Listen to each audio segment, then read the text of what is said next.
you guys sit down. I'm gonna get something to drink and then I'm gonna tell you a fabulous story. Hold on. Every word of it is true, and this is why I like to do this, okay? Because if I don't talk to you in the beginning, then I'm just a blur in costumes after this. So, that's not that I'm not adorable, but we need to have this kind of connection before I run off and become Cher. So, I'm going to tell you about the 2 nights it took me to turn 40 by Cher.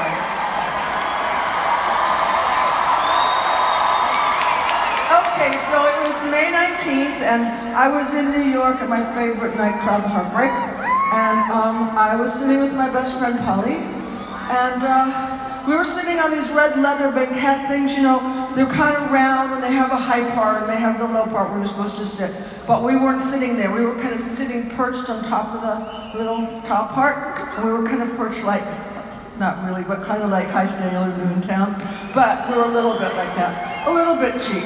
So my dress was up to here and my shirt was down to there, and all I kept thinking was, oh my God, you're 40 and you're still so hot.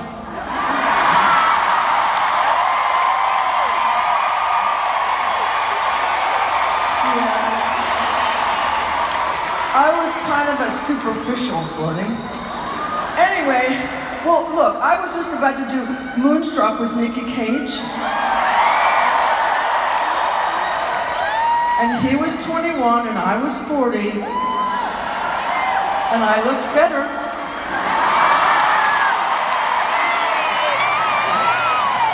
Yeah, just saying. Okay, so Polly and I were having a really great time, and I'm looking around the room and I'm just so happy to be here and still have a life and all that stuff. And then I turn and I see this guy, and it was like, if I'd been a cartoon character, my eyes would have gone, boing, boing, boing, boing. So I turn to Paul and I say, Polly, don't look now. Polly, don't look now, but over my right shoulder is the cutest guy I have ever seen. And Paul gets down from the thing and walks over, and she goes, oh my God, which one? Oh, is it him? You're right, he's hot. She likes you. So I beat the shit out of her. I'm not kidding, one of her arms was black and blue, but she deserved it. Anyway, his name was Robert Camilletti, and that's another complete story.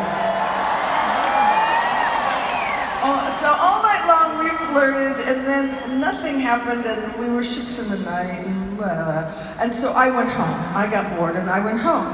And I had been staying with my friend. He had a hotel, and he was letting me stay there, and he had just gotten out of, okay, jail's the short one and prison's the long one. He had just gotten out of prison, like you do, and it was for tax evasion. And he was letting me stay there, and he was just wonderful, sweetheart. He owned Studio 54 too, but he was a marvelous guy. Right. And it seemed that I was the only person who talked to him when he got out of prison, so we were like that. Okay, so anyway, I went to sleep and I was dreaming fabulous dreams of being 40. And in the morning, my telephone rang, and the guy on the end of it said, hi, Cher, and I went, yes, hello. And now, I'm going to tell you this story, but you must not clap where you think you want to clap, because you'll be sad afterwards. So he said, hi, it's George Miller. Now, George Miller was the director of Witches of Eastwick. No clapping. No, you have to take direction. So, I'm going to tell you why. So he said, hi, Cher. And I said, yeah, hi. And he said, I just wanted to call and tell you that I don't want you in my movie, and that Jack and I, Nicholson, we don't think you're sexy and you're too old.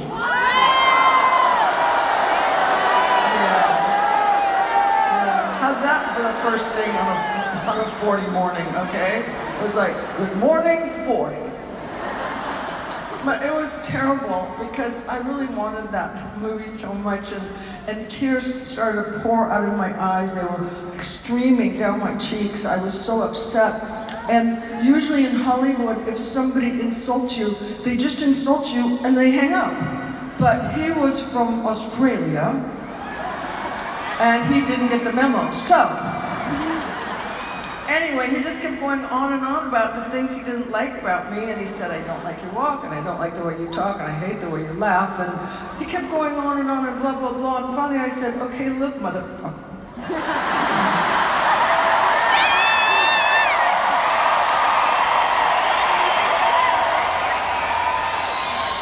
Like you do. And I said, you didn't find me under a rock. I was nominated for Silkwood, and I won the Cannes Film Festival Prize for Mask. So click.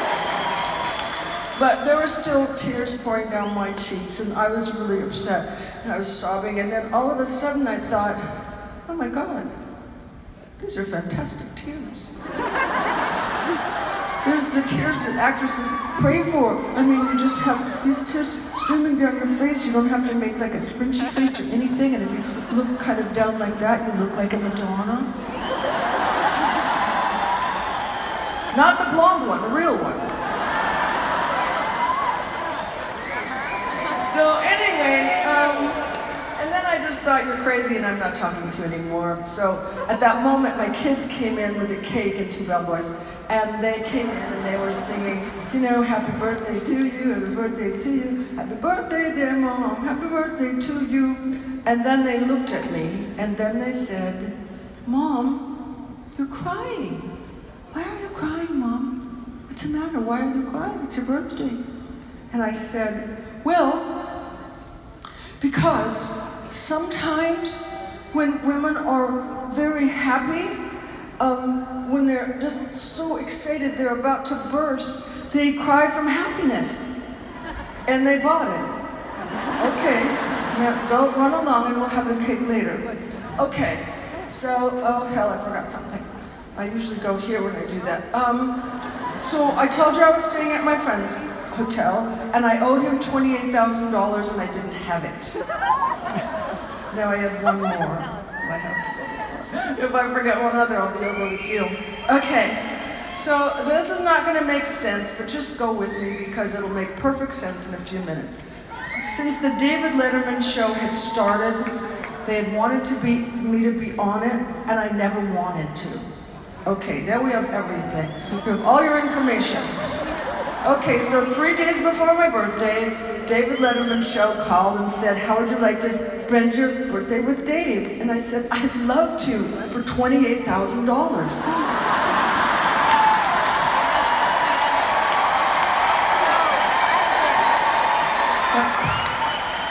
And he said, oh, well, we don't do that. And I said, well, then neither do I. And he hung up. And then 20 minutes later, he called back and he said, okay, we're gonna do it. And I'm thinking, cha-ching. So, while we're on the telephone, the producer said, Cher, just please, out of my curiosity, could you just tell me why you have never wanted to be on the show? And I said, exactly. Everything I'm telling you is exact. So I said, well, David's very funny and he's really smart, but when he has a guest on the show that he doesn't like or that he feels is kind of beneath him, he can be kind of an asshole. See? Yeah, you felt that too. Okay, so then the producer said, okay, he agreed with me, and we hung up. So it was the night of my birthday, and I was on Dave's, and Dave was sitting here, and I was sitting here, and Dave was being funny, and I was being funny, and Dave was being funny, and I was being funnier. And then he said to me, so tell me, Cher, why haven't you ever wanted to be on my show? Yeah, and my head exploded. Because in those days you weren't allowed to say those bad words. But if I lied, he would know I was lying and the interview would be screwed. And while I'm thinking all of those things in my mind, that I think is just in my mind, out of my mouth comes because I thought you were an asshole. Right. YouTube it, it's funny.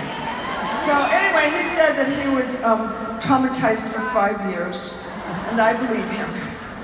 Well, but we made up after that, and we had great times together, and on my birthday, he sends me birthday cards, and they're usually a little bit kind of, satin with birds and butterflies, but he writes out beautiful sentiment inside in script, and okay.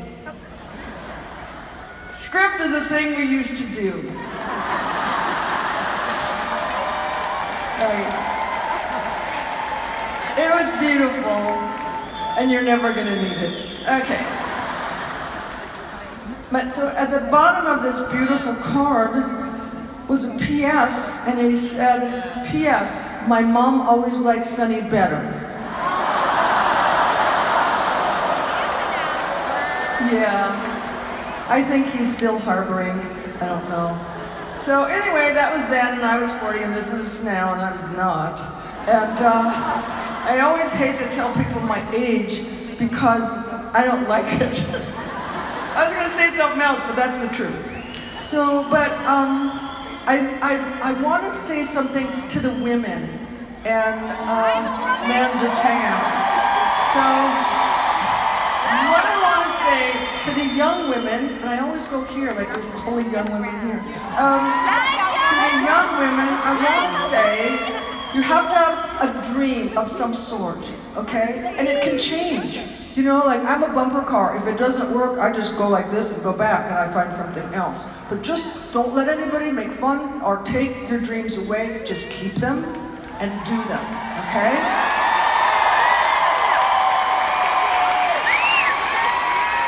And you will have adversity because I've had tons. Now, for the old women.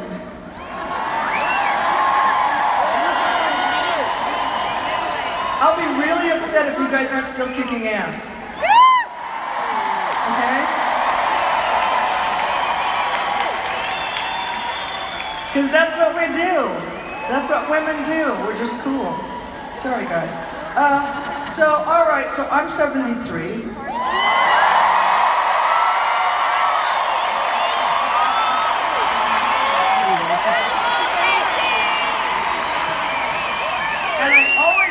Why people clap, but I brought it down to two things: that I'm still alive or I can still get into my costumes.